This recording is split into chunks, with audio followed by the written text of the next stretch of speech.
So I'm here with Associate Professor Gillian Kidman, who is a science educator, particularly across primary and secondary, really. And so, Gillian, you're not at the beginning of your academic career. No. But perhaps you could tell us a little bit about the science education research work that you've been doing here, both in Queensland and here in Monash. The focus of my science ed research is in scientific inquiry and how that is similar to or different to other forms of inquiry in the Australian curriculum.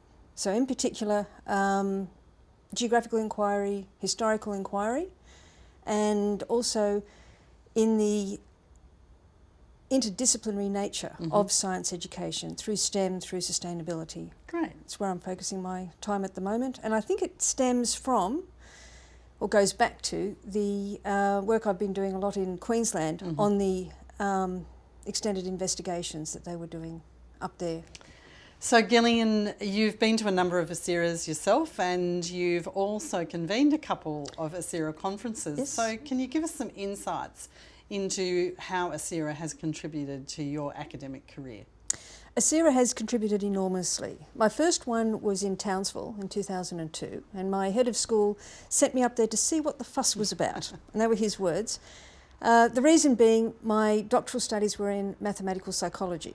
Right. And although I was a trained scientist and worked with CSIRO and Greening Australia prior to becoming a teacher, I had the opportunity to work in maths and psych for my doctoral studies, and then got a science teaching or lecturing position at QUT in Brisbane.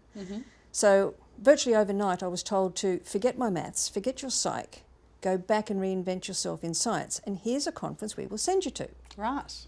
So I was sent from Brisbane to Townsville, and just to see what it was like. I'd been to a lot of maths, like PME and Merger type conferences, noticed there was a huge difference, and I thought, this is good. So in the reinventing of myself over a 12-month period, I picked up biotechnology and started to run with that, and then got the unreal opportunity to attend the Early Careers Workshop in 2003 that was run just prior to ASERA at Melbourne Uni, that had the infamous Dick and Peter. That's how we got to remember them. That was Dick Wright, Dick Gunston and Peter Fensham. Right. And that was absolutely crucial, I think, to setting me off on a science ed career. So I suppose my next question would be, if you you've got PhD students, Yes. We share some, you work with mid-career, early career people. What would be your advice to them in terms of, they're going to ASERA, why should they be part of ASERA, what's it going to do for them? I think it's essential that the PhD student or the early career researcher is getting the confidence in their own work and putting it out there.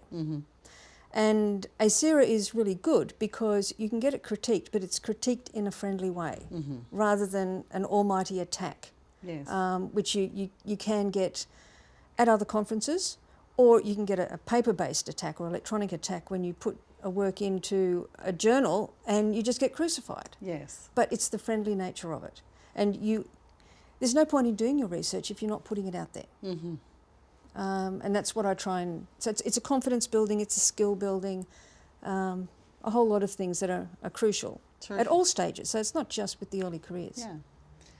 So Gillian, maybe you can think about, ASERA 5-10 years down the track. I mean, it's changed a lot over its history. It was Australian to start with. It then became Australasian as New Zealand joined with its strong science education research traditions. I suppose we now find ourselves facing more towards the Pacific and Asia regions. So where would you like to see ASERA go in 5 or 10 years' time? Where do you see the future of ASERA? To get to its future, I'd like to see some of its past continue, which is the support that the experienced researcher gives the non-experienced, or the English spoken gives the non-English speaking researcher the opportunity. I really enjoy going to the PhD sessions, or the sessions of PhD students that come from Taiwan, There's been a professor who's brought them a whole team out. Yes. I think they're fascinating because although they might be looking at the early stages of inquiry in their curriculum, Yeah. they put a whole new lens on it that I'm not aware of because I don't understand the intricacies of the Asian classrooms, or the Pacific for that matter. Thanks very much for your insights into ASERA, what it's done for you in the past, what you hope it does in the future, and what it might do for some of the people that you work with. And so I'd just like to wish you all the best with your science education research on a personal note, and also for your time today. So thank you very much. Thank you.